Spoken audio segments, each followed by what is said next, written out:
Weeks ago, when I was preparing for this little season break, I pulled up this conversation with Alex Matisse, the co founder of Eastfork Pottery, to share with all of you.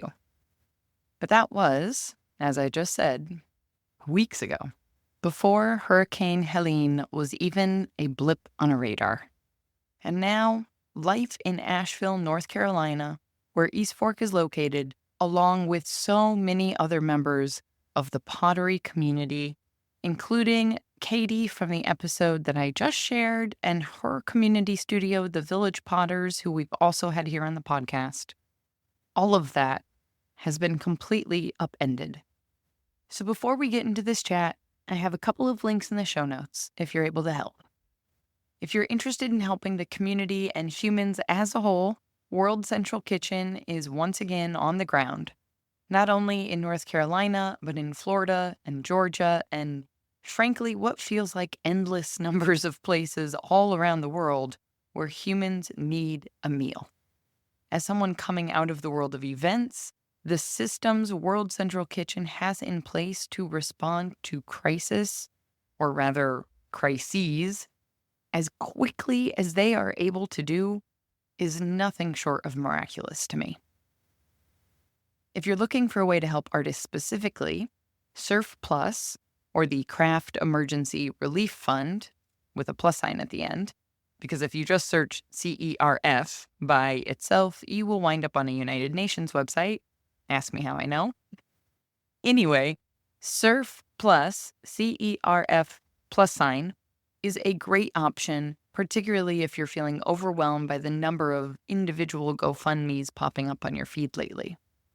Of course, there are plenty of GoFundMes currently that I couldn't possibly even begin to list if you want to support your favorite makers directly as they slowly begin to think about recovering. And in the spirit of that recovery, here's my chat from way back on season 1 with Alex Matisse, the co-founder of Eastfork Pottery.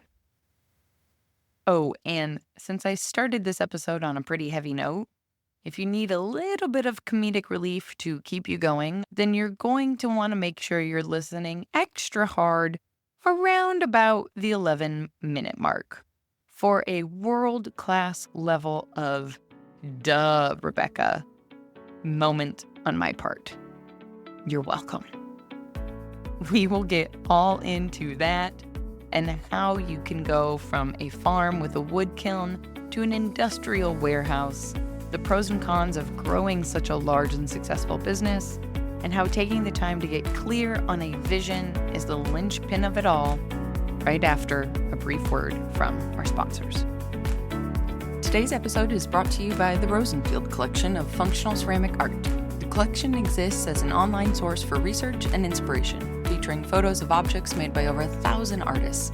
The images are high quality and can be used with no permission required, making them a great source for students and teachers. To find out more, visit www.rosenfieldcollection.com. A special thank you to the Archie Bray Foundation for sponsoring this episode of The Maker's Playbook. The Bray Clay business is your best source for Bray Epoxy, a 2-part moldable epoxy intended for post-firing repairs. Working like clay, it's easy to shape, texture, fill gaps, and recreate missing parts. Bray Epoxy is sold in tanned white and black base colors, with a 9-color kit that will allow you to perfectly disguise your repair. Order anytime online at archiebrayclay.com. Now, on with the show. Welcome to The Maker's Playbook, the show where we talk all about what it's really like to make a living from the things you make. I'm your host, seasoned entrepreneur of 14 years, Rebecca Ikes Cara. Hey, Alex, welcome to the podcast. Thank you so much for having me. Excited to be here. I'm rather ecstatic, I'm not going to lie, because when I first started the podcast, I sat down and made a wish list of my top guests, and you guys were definitely high up there. So before I sound like some crazed fangirl, if you were meeting somebody for the first time, how would you introduce yourself? I usually just say I'm Alex. I don't go into details. Okay, well, maybe at like a business venture.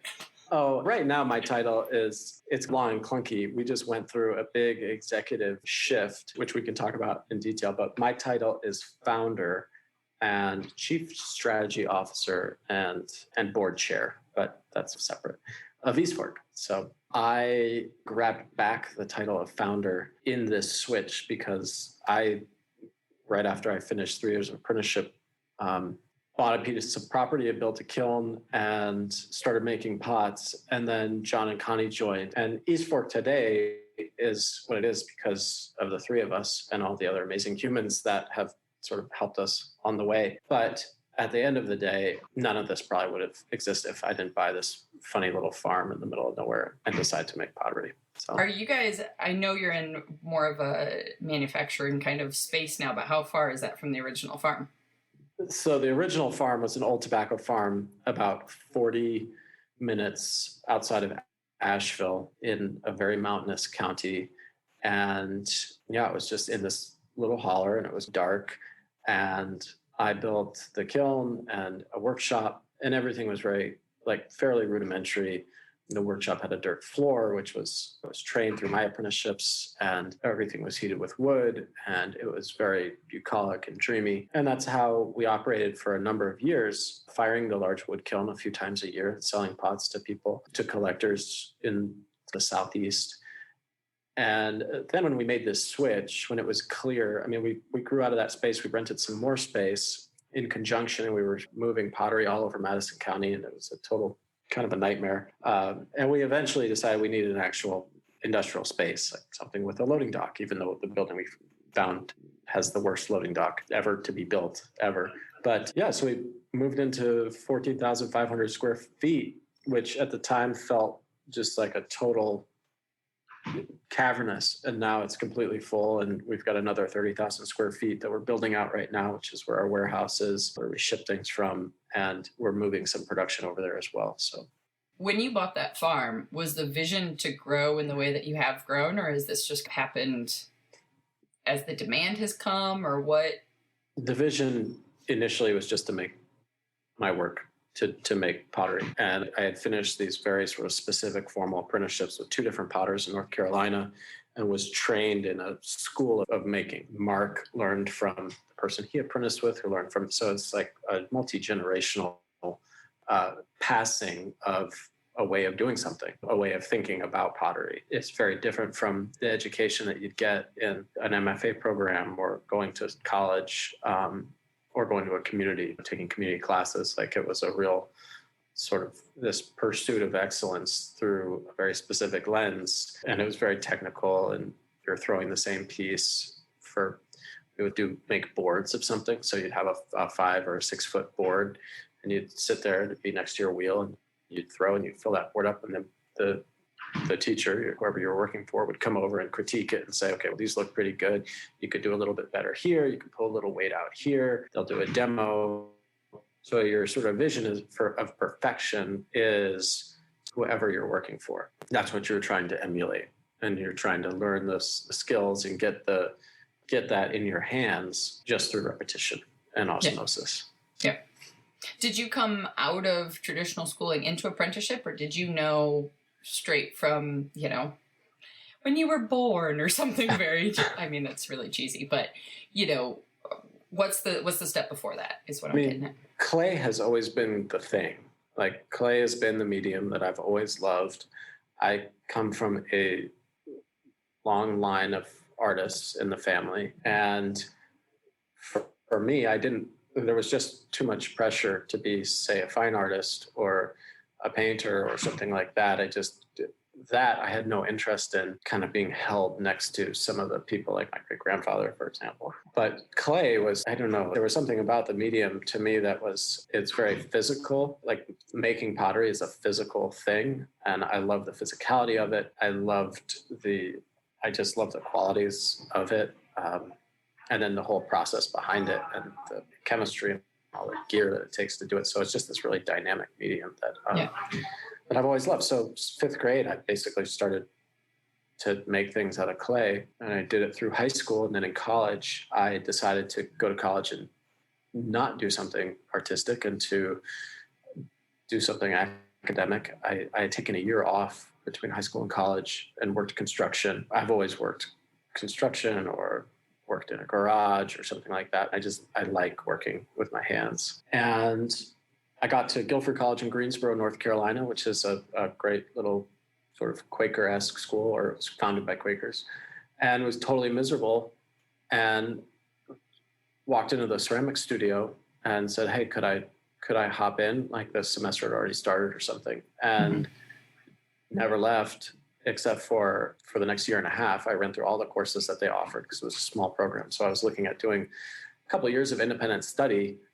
before I would graduate, and I just wanted to get to work. So I was connected through Guilford to a potter named Matt Jones, and I would go out and help him fire, because the firings are a big event where it takes a lot of people, time, and you're with the kiln overnight, everything else. So I'd help him fire. And my friend Alex, whose wife, who I also went to Guilford with, actually now works for us, which is very funny. But he was the apprentice there, and he was leaving. He said, "You want to take my place?" And I said, "Sure." So I just dropped out after a year and a half and went out there and did 2 years of apprenticeship with Matt Jones. And then I went to someone that he had worked with, the other side of the state, and I did a year of what Mark called finishing school. And Mark's English, and then moved back to Asheville, where I had some friends, and I had an inheritance that my grandfather had left, and I bought the property out in Madison County. And I didn't call it Alex Matisse Pottery, I think for some reason that was intentional, but I didn't know exactly what the purpose of that was at the time. I called it Eastfork, which was the kind of area that it was located in, and started making pots and selling them. Yeah. And there it is. Simple as that. If only. Yeah. Well, simple and lucky. I always like to preface that there's a lot of luck, a lot of fate that I had nothing to do with, that created a lot of circumstance. And I also imagine a lot of having the, I don't know if it's risk tolerance, guts, ignorance, whatever it is, to say, okay, I'm a year and a half into school, but peace out. Because that's like a break with the path that we're all taught from such a young age, that you do this, then you do this. And for plenty of people, it would be completely normal and natural to finish out the 4 years and then do the apprenticeship, and then how much might have changed in that time period. Absolutely. Yeah. College to me, for some reason, like looking back on it now, you have 4 years where you're being fed and you get to party and you go to some classes, and sounds pretty fun. But at the time I was so serious, and I have been that way kind of my whole life, but just focused on digging into something and getting going on it. And I didn't find it there, but I did find it when I walked into this guy's workshop. And yeah. That's awesome.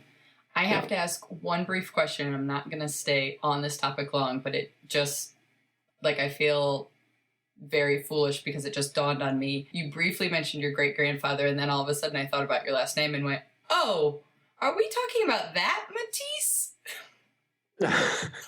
Yeah, you're one of the first people that, which I have to say is wonderful. And it's the thing that I love most about Eastfork and what Eastfork has done, which is that when it was just me and I was making pottery myself, that part of the story was a big thing. People love that. They come up and say, oh my God, can you sign the bottom of the piece or whatever? And what I love so much now is that so many people that follow Eastfork have no idea that I come from one of the most famous art families in the world. Like my great-grandfather was Henri Matisse, my step-grandfather was Marcel Duchamp, and my grandfather was Pierre Matisse, who had a gallery in New York. This was one of Matisse's sons. Pierre brought over Chagall, Giacometti, just a huge host, Miro, of all the modern art greats, and introduced them to the U.S. essentially. So yes, that's my background, heavyweight art background. Yeah. Mm-hmm. Hence, it would make sense for anyone if you're in the situation where both your parents do the same job, or you have this family legacy of, I think about vineyards in Italy where the family's owned winery for generations and generations. There's just that expectation, right? But especially in the arts world, it makes sense that the craftsmanship is something separate.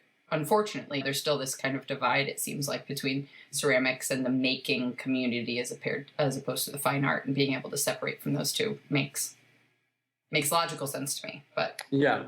What you're saying around expectation, and you were talking about dropping out of college, like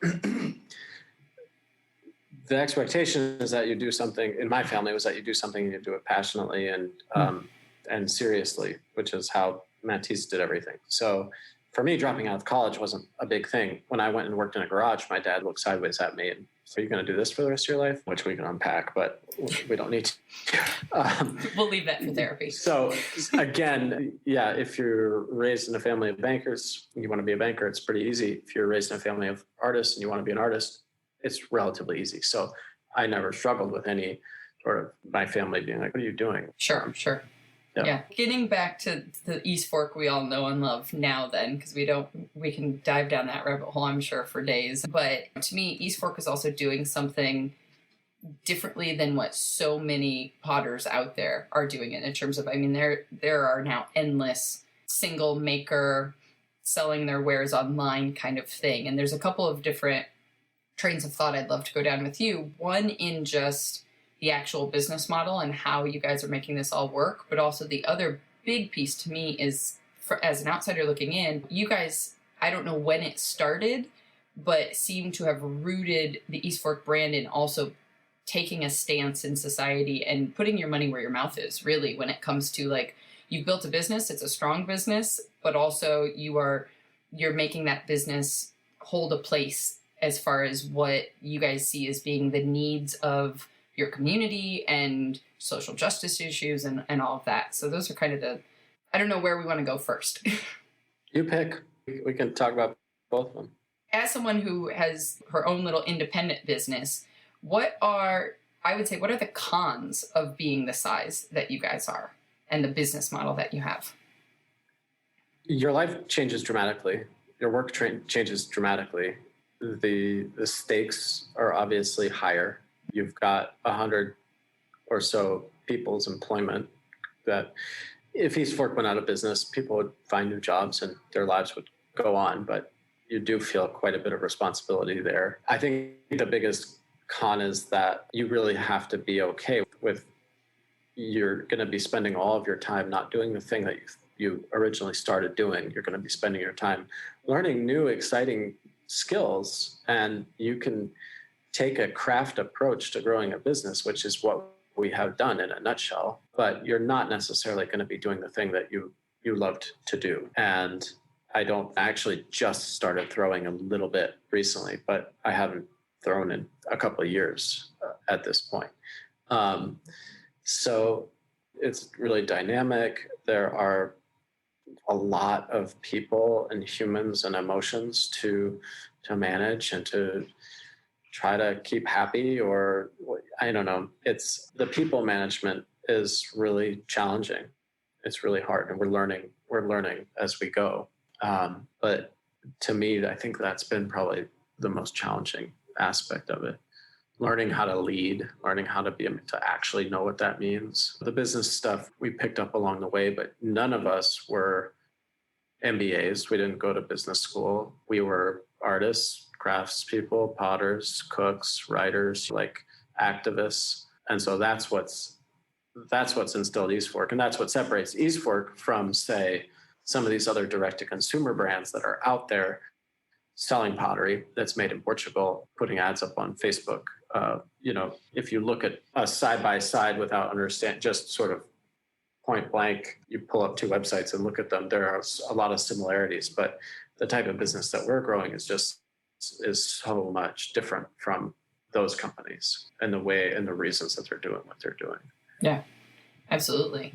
It sounds like the way you're talking about it, that those values were rooted right from the beginning. It was almost like you have no other way of being. And not exactly. I think as we started to grow and we started to read more and talk to more people about business, we started to realize that, one, you have to be pretty intentional as you start moving into a place where you've got 20 people or more. You have to be intentional about what you're growing. So we didn't set our values, our mission, vision, and values until a few years ago, right before we actually moved out of the old pottery. Or maybe we had just moved into the factory, I can't remember, but we had someone come out and lead us on this exercise to write a mission statement, write a vision, which is a broad, expansive story or view of the future that you're hoping to create in your organization. So we looked 10 years out and basically just wrote a descriptive document of what our life looked like and what Eastfork looked like.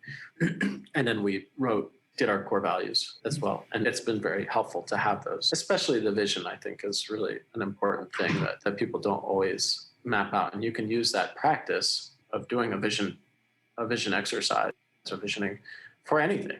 Like you could do it for the date that you're going to go on with your partner. You can do it for your personal life. You can do it for your business. You could do it for $100 million business. You could do it for a business that makes whatever. Yep. Yeah. I started practicing that in a different way last year even, and it's given me so much focus to actually deciding, there's so many distractions.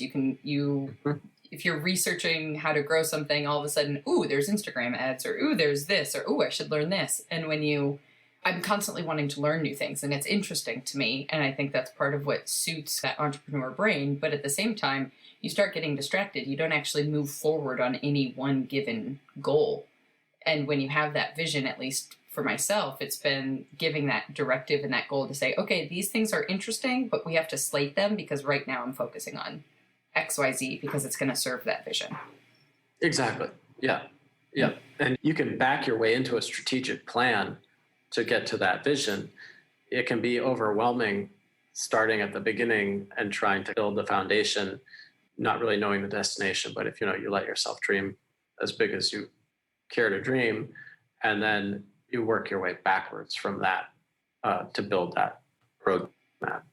So is there a tipping point or some point in which you're at the farm, you've got the wood kiln, you're making and throwing pots in that style, and then what you guys are doing now is radically different. So is there like a point in which you said, okay, we're going to hit a ceiling, or we can't go any farther than this, we need to make a shift? There was a tipping point so I was out there and I met Connie almost immediately when I bought that property and moved out there. And she ended up moving in like a couple months after we met, but she wasn't working sort of full-time for Eastfork. She would help out. She was definitely a part of life, and she would help fire the kiln. And, she started doing the Instagram way back when. If you scroll through our Instagram, if you get to the beginning of it, it's very different from what it is now. And so Connie was already there. We were already partnered. And then my friend John, who had also done the same type of apprenticeship that I had done in the same family, essentially, called us up and said, hey, what do you think about me coming out and us working together when you're done? And John and I exchanged a series of letters back and forth that are really fun to read now, because in it we actually laid out, and John laid a lot of what's happening out in those letters before he came out. When he came out, we were firing the wood kiln. He was making his pots. I was making mine. They were stamped Eastfork. John had his name on his and I had my name on mine. And we sold them. And it was a little confusing. People were like, well, John, you're an apprentice, or what exactly is going on here? Because it's just an unusual format for people in that sort of world. That type of pottery collector had a hard time with it. And one of the things we talked about was having a line that we could just make and we could sell it to potentially a wider audience. We didn't have to photograph every piece because they would be more uniform. And to do that, we were going to fire them in a gas kiln, not in the wood kiln, because the wood kiln is so labor intensive. There is no uniformity, or there's very little uniformity. But we did a project for Calvin Klein Home, which is now defunct. But we did this project where we were making some pieces for them, and they were fired in the wood kiln, and it was just a total mess. And we made them, and I brought them up there, and it was all fine. But that was really where we, if we're going to try to explore a world outside of North Carolina pottery, we need to do something drastically different. So we bought a kiln made in the Netherlands called a Blauw kiln. And it was like going from driving, this is the reference I use all the time, but it's like going from driving in a Conestoga wagon to buying a Tesla and then just driving away in the Tesla. They both move you through time and space, but in very different ways.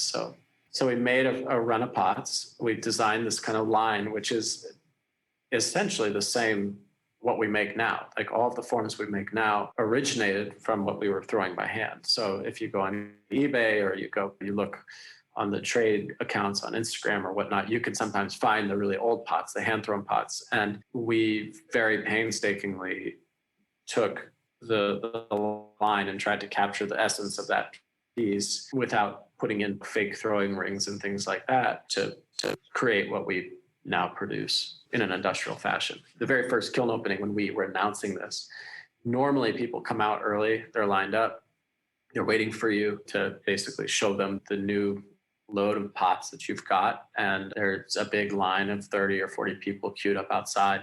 And we sent out postcards for this new line, which was just plain, it was just color on clay, not wood fired.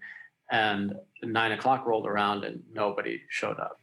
Like, it was total crickets. And I think by maybe 11:30, one car rumbled up the driveway to come and poke around and see what we were up to. But it was kind of overnight. We like turned off one customer base and then had to build up this new customer, which we obviously eventually did. But I was gonna say that, yeah. I mean, a wood fire look to a gas look is a completely different beast. It's a completely different style. So it makes sense talking about it in hindsight, but I imagine that had to have been a gut check also. If this was the only thing you guys are doing, this was the main thing, you had grown an audience and a sustainable, repeatable audience, and now all of a sudden you basically started all over again.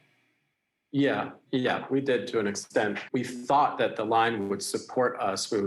We'd make pots for the line. We'd maybe have some apprentices making work for the line, and then we would go and fire the wood kiln as well. But it did quickly shift to where people started buying it. We put it online, and we never ended up firing that wood kiln again, actually, after that. Which is a little sad feeling for those of us that have dipped our toes into the wood firing world and how quickly addicting that is. Yeah, it is. It is. It was really sad when the kiln was taken down because I sold that property and I couldn't bear to tear the kiln down myself, and I gave the bricks to a couple potters in town in exchange for them taking it down, palletizing everything, and carting it off. So the bricks are being used and they're getting hot and making new pots now. But you'll have to partner with some of those guys now that you've got a little more time on your hands again to maybe tiptoe back into the wood fire. The dream is eventually when we settle into a campus that is sort of our forever home, so to speak. So we've got a significant amount of growth to get through over the next 3 years. This year, we've invested in a huge amount of new machinery, new automation, new processes, and it's going to take our production capacity up to about 1 million pieces a year.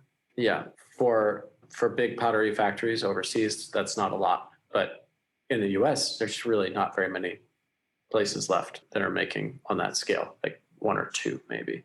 So we'll have that capacity. After we hit that, then we'll pick everything up from both of our locations and settle in what will be our kind of forever home, where we can continue to expand on the same property, blah, blah. We haven't found it yet, but sure. That'll be the process.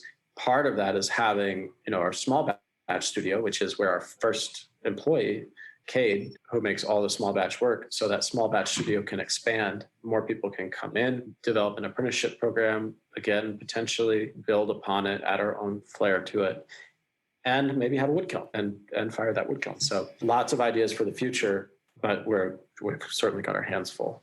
Well, and you mentioned a while back building a craft business, and I realized the way I heard you say that at first, it could be taken in 2 ways. On the one hand, it's like, oh, okay, you are making an item and that is a craft business. But the way I heard it first was thinking about a craft business in the sense of having this different ethos and value system rooted at the bottom of it almost being like a different business model as opposed to what you're actually making, I guess. I don't know if that makes any sense. But hearing you talk about working in apprentices and stuff, I think of that again. Yeah, I use that word now not as literally as I used to. And I get asked all the time, do you miss doing your craft? And my response is that I have a sort of different definition of craft at this point, which is it's the care and the attention that you give to whatever it is that you are doing, whether you're sweeping the floor, like you can bring a craft to sweeping the floor and, so I look at sort of the way that we're building the business and how we're approaching problems and how much we don't take the easy way a lot of times in dealing with things. So I speak about that as that has been my craft for the last few years, has been building this business with my co-founders and everyone else here. Are we a craft business? No, we're not a craft business at this point. We make things with giant machines in large quantities, and they're the same. And there's craft to what we do. Absolutely. And there's craft to various processes and things that are happening on the floor that take a long time to learn. But what we're very careful not to do is we want to be very clear about how we're making things and what we are and what we're not doing. And I want to make sure that we continue to embrace things like automation, like these sort of big, scary words, bad words, because this sort of this goes back to our values and my vision. A lot of it now has become about the people that we serve as leadership in the organization and our employees. And it's really hard when you reach a scale to provide the way that you want to provide as a business and an organization if you don't embrace these things. Like, you cannot pay people $20 an hour and be content to do things the same way that you've been doing them, because it won't work. The finances will not work. There'll be no money at the end of the year. Or maybe halfway through the year. So you have to constantly embrace these things. And that's what I try to steer people back to as we go through these changes, which are sometimes hard for people that get attached to a process like jiggering. Like, there is a new piece of equipment coming that will replace an entire process that we do. It will not replace the team or the people, because we're growing, and they're going to move to different teams and new processes and learn new things, but their work will change. And that's really hard. That's really tough for people. I get that. But at the same time, I'm holding this sort of long-term, another set of values that's a more sort of global across the organization of what type of jobs do we want to offer. And sometimes we're going to make that change, and it's maybe tough for someone, but I want to be able to offer a job to the single mom at the Linamar plant who's working third shift down the road, getting paid $15 an hour. Her grandma has to come over every night to watch the kids while she's at work. And I want that person to be able to come here and walk in and just be like blown away by the fact that you're cooked a hot meal here twice a week. Yeah, you're paid $20 an hour. You've got great benefits. Like, to me, that's one of the big motivating factors of doing this. And it's one of the motivating factors of continuing to grow, to make more impact, obviously there's philanthropic impact that we make in the community, and that continues to grow as we grow. Our impact around being a kind of like a lighthouse for other organizations, that's a way that you make impact, by showing others that there are different ways to do things and different ways to function, in the same way that Patagonia has been a lighthouse for me as I've built Eastfork. And then also to provide people internally pathways to continue to move through the organization. And I want people to be able to spend their life working at Eastfork if they want to, be making, after a couple of years, $70,000 a year and living a comfortable life, who wouldn't necessarily have that opportunity in as easy a way as, yeah. Sorry, that was a rant. No, that was fantastic, because one of the questions I wanted to ask you about specifically was that you guys just had announced, I mean, $20 an hour is a big deal, especially with the size of the team that you guys have. And I've had a part-time employee, and I have 1099 photographers that work with me, and I know just even in that capacity how difficult it is to make the numbers work, let alone healthcare benefits and all the rest of it. So I think that's an incredibly powerful place to be. Yeah, it's interesting. I mean, another thing is, we're a values-driven organization. And people internally were obviously happy about it, but people externally really reacted too. Like, when we announced that post on Instagram, it was one of the most engaged with posts that we've ever done. So you can say it pays to be good. I mean, this is what, Patagonia says this in their books. Running a good business, being good to people, is also good for business at the end of the day. Yeah, that $20 minimum wage increase added $1 million payroll over the entire year to our break even. So it wasn't a small thing. And the $20 is actually not our target. Our target was $22.50, which is the living wage target set by MIT for two parents with two children, both parents working. and $22.50 is for Asheville. That's the minimum wage to make that work. And so that's where we want to be eventually. I mean, yeah. But for me, that's always been a dream. You can go work at GE and get paid $20 an hour. You'll get drug tested, which is why they have a hard time finding people to work in Asheville. But yeah. Yeah, you're not stopping there. Talking about providing a meal, talking about some of the stuff you guys have talked about online, just as far as the representation. Childcare is something that we're really interested in doing at some point. Like when we move into the new space, eventually having on-site employee childcare subsidized by the organization. We've talked about getting some housing stuff.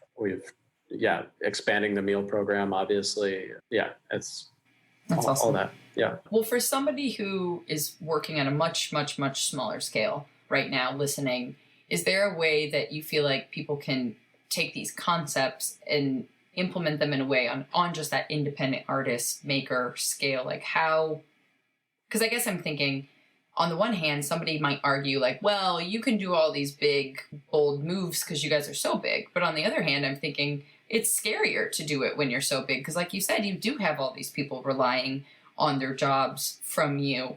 And so there might be ways to implement things on a smaller scale.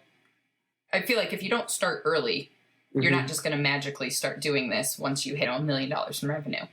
I will say it's hard. Like you do need to just get out and do the thing and do it messy and mess up and learn a lot. You're not going to put everything in place in the very beginning at all. Like we're still putting things in place right now. As far as things that we talk a lot about, and this is sort of something, another future project is how can we look through whatever resources we've built internally, whether that's knowledge resources, financial, like accounting kind of support, things like that. How can we help people, small businesses, to either crack the nut of hiring their first couple folks or embracing some technology? How can you access debt? Where are you going to find that money? How do you take those first steps? Because those first steps are usually the hardest to take. So that's something I'm really excited about. John, our CFO, co-founder, I want him to build out like a sort of forecasting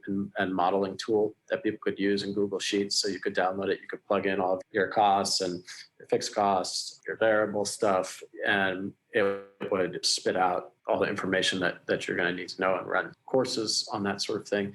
That's all stuff we want to do. You want some more actionable things, I'm sure. But I think first understanding what you're trying to do and how are you trying to get big? Are you trying not to? I love talking with, the resource that I can offer is if somebody, and I do this all the time, if people reach out and ask, if somebody's interested in taking what they're doing, primarily it's people that are working in clay, but it doesn't have to be clay, and they want to talk about it, I'm happy to talk to people about it. I love talking to people about what they're doing and how they're thinking about growing or not growing, and what are some of the pitfalls and challenges that I see in their plan, or what were some of the things that we stumbled with in the beginning. But certainly one of the biggest things and one of the hardest things is that if you're a solo maker, that's really hard. I can't stress enough the importance of finding a partner. Doesn't have to be not a spouse necessarily, but somebody that can share that burden. And hopefully they have a different skill set than you, because we all have an innate skill set, and there's assessments you can do. The Enneagram stuff is great. There's all sorts of different assessments, but understanding what you're really good at and what you thrive doing and what brings you joy is super important. Because I'm a financial clusterfuck. Like it's embarrassing. If John hadn't come along and had an innate ability to do that, this wouldn't have happened.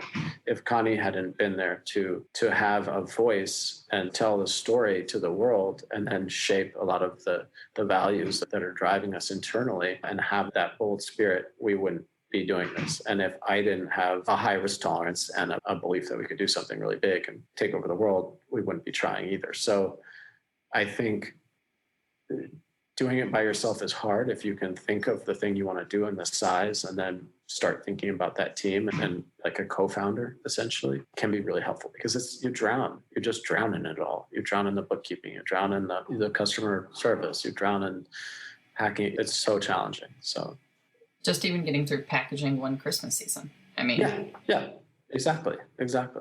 And I also like the point you made a point of saying whether you're intentionally staying small or large, because as someone who, 5-6 years ago started to grow a team and then absolutely had those growing pains like you're talking about of learning how to manage people. And I mean, that's a huge growing pain, and realizing the cons that come with growing.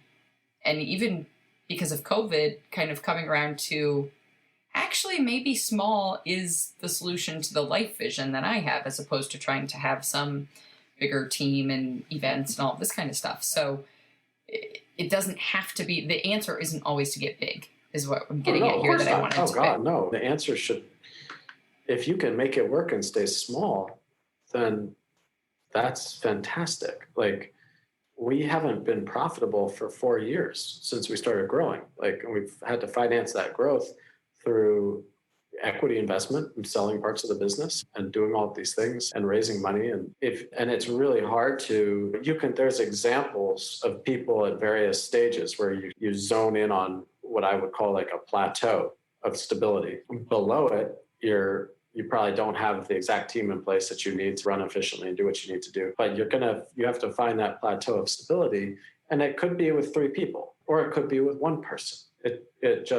You have to just figure out how you want to make that work. Like, John Pandolfi is a ceramic studio in New York who makes a similar thing to what we do, primarily focused on restaurants and wholesale. And he has a much smaller team. He doesn't have the big machines. He doesn't have all that stuff. And it really works for him. Like, it's perfect. He's figured it out. He doesn't need to grow it. Maybe, I don't know what his plan is right now, but we've chatted about this. Like, you start to grow and then you quickly find that the middle is really challenging.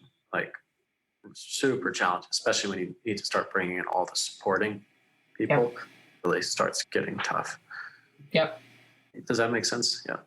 It does. And I think when I hear you say the middle, correct me if I'm wrong, but it sounds like when you're being in that place without having the intention of choosing, have you chosen small or big? When you're just trying to kind of figure it out as it's growing, and then you get stuck in the middle, and then you're not getting the benefits of either the small or the big. Exactly. Yeah. And then you're just treading water. You're spending as much money as you're making, if not worse. Our growth plans have always been very, like, they are growth plans. We know, or we have projections that, okay, we're going to do this. We're going to try to get to this point, and we're going to lose this much money as we get there. So we have to bring in this much capital to cover us, go through the sort of ups and downs of the season or whatnot. But yeah, not doing it intentionally can certainly, and that's unfortunately, oftentimes people find themselves where they get picked up by somebody, they get an article, suddenly all these eyeballs are on you. There's someone that I've been chatting with and just helping out a little here or there. And she's actually going to come down and work in our mold shop because she experienced that and suddenly has all these eyeballs on her and her work. And she's trying to figure out what to do. And that's really, really challenging. Yeah, it's the flip side of the coin to what everybody sees on Instagram and dreams of, right? Like, oh man, if I could just get featured here or do that, that would solve all the problems, not realizing it's a whole nother set of problems that come with it. Exactly. Yeah. Cool. I am resisting the urge to ask you about those growth plans and finances because I realize we're coming up on an hour here, and that sounds like a whole different conversation for a whole nother chunk of time. Is there anything about Eastfork, whether it be the business model, the way you guys function, whatever, I mean, it could just be the Instagram, who knows, but that you wish the audience that you guys have and the tiny little listenership that we have here, that you wish people knew about Eastfork? That's an interesting question that I'm not very prepared for. No, I can't think of anything, which is a cop-out. I'm sorry, I'm blanking. Maybe that feels so crappy. No, we can't end on that note. If it helps, I would kind of frame it. I think a lot of the people that tune in for us are those independent makers who are trying to figure out, who are either doing it on the weekends or the side hustle, or are trying to figure out how to get into full time. How do I do? They just, all they're dreaming about is, how do I do this full time? Yeah. And with my background in photography for the past 11 years, I very quickly saw, like, it's not going to be what you think it is. And how can we shed some light on, okay, here's the reality of it. And is this still what you want, or is the side hustle? Because I guess the full-time vision is so glorified that sometimes I tell people all the time, if somebody else can still pay your healthcare and you get your hands in the mud enough to satisfy you, like, that's not a bad place to be. Yeah. Something changes when the thing that you're doing that is bringing you all of this joy, when you have to wake up and do it every single day. And your relationship to it will invariably change. And that's not bad or good, but you need to be prepared for that. Yeah, when something like, if I love to fly fish, and I would not want to be a guide and take people on fishing trips all day, because it would change my relationship to fly fishing, which is something that I do. It brings me a lot of joy and peace. I don't do it very much, obviously, but one day I'll do more. But thinking about turning that into a work, that doesn't feel like a great move. But if what you really want to do is be a printmaker and make prints all day and do that, then you absolutely should. You just have to get clear with yourself. Health insurance is also really nice. So yeah, it is a personal journey, and you may walk into it and then walk back out of it, and that's fine too. Or you may walk into it and your whole life opens up before you, and you're going to be bombarded daily with issues and problems, and there's not a separation. That can be the hardest thing, I think, is that there's very little separation between your life outside of work and your life in work. Connie and I struggle with that like extra because we're married. And so we have to be very intentional about when we're talking about things and when we're turning off. But that is something to think about, that it will very quickly become all consuming, and you're going to be writing emails all night. You're going to be working all day. And if you love it, then great. But you may not. Yeah. Perfect. Well, Alex, thank you so much for the time. I don't think I need to ask you to tell anybody where to find you online, but I guess for people that don't know, let's just do it for posterity. Sure. You can find Eastfork at eastfork.com or at Eastfork Pottery on Instagram. I'm Alex Matisse at Instagram if you care to follow me for some weird reason. Don't make Connie create more Instagram content for you. Come on. No, I'm trying to create more content so she doesn't have to create as much. That's something we're trying to do, is actually figure out how do we pull Connie out of some of that stuff, which is a whole other thing. That'll be a whole nother conversation. Yeah. Well, I hope that it was helpful and interesting. Admittedly, finding your vision can be frustrating. Or at least it was for me when I was sitting alone hearing about the importance of vision years ago, long before this conversation with Alex, trying to come up with a 5-year plan or whatever else. Thinking to myself, can't I just roll with whatever comes because it's kind of working so far and see where it takes me? And turns out, yes, I could. And you can. But it also turns out when you do that, you wind up in someone else's version of life instead of your own. Always to say, if hearing about vision is overwhelming for you too, well, you know what I'm going to say because it's my favorite place on the internet. Consider coming to join us inside of the community, or at least learn more about the perks of the membership by visiting makersplaybook.com/community. Oh, and if it wasn't clear, this is the Rebecca of 2024. The community didn't even exist 3 years ago when I first recorded this episode with Alex, nor was that ever the grand plan of this podcast. But I mention that because this is about to be a slightly more timely message, even though the resources I'm about to tell you about are also recorded. So if you're listening to this from the future, well, hey there. How's the ozone looking? Anyway, the point.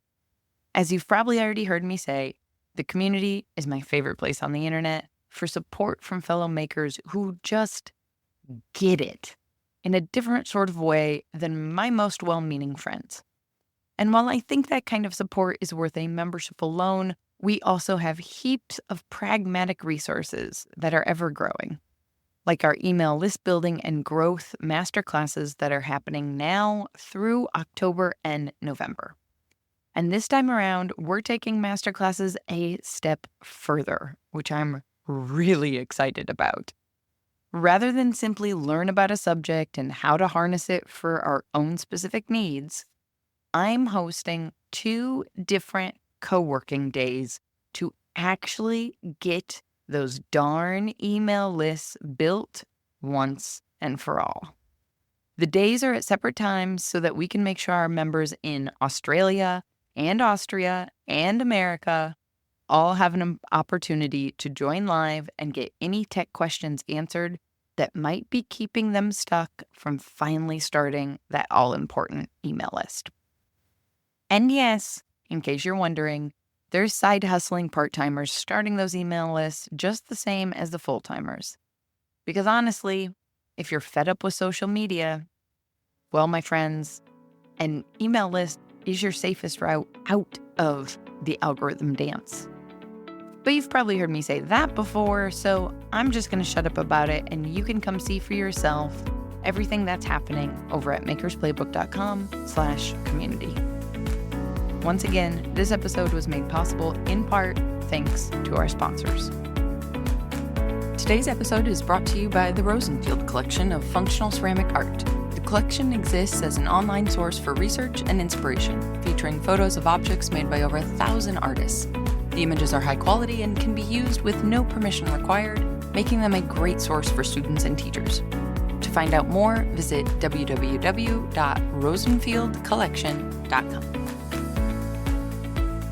A special thank you to the Archie Bray Foundation for sponsoring this episode of The Maker's Playbook. The Bray Clay business is your best source for Bray Epoxy, a 2-part moldable epoxy intended for post-firing repairs. Working like clay, it's easy to shape, texture, fill gaps, and recreate missing parts. Bray Epoxy is sold in tanned white and black base colors, with a 9-color kit that will allow you to perfectly disguise your repair. Order anytime online at archiebrayclay.com. Audio post-production of this podcast is made possible by help from Kirsty Kotzfan, with promotional material assistance from Queenie Maliki. The Maker's Playbook podcast is recorded on the original homelands of the Potawatomi, Ho-Chunk, and Menominee people, where the people of Wisconsin's sovereign Anishinaabe, Ho-Chunk, Menominee, Oneida, and Mohican nations remain present.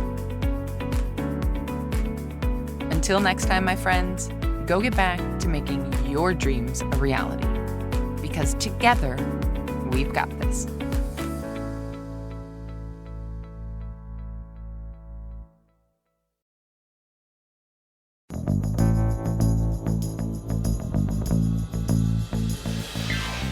This podcast is a production of the Brickyard Network, an extension of the Archie Bray Foundation for the Ceramic Arts.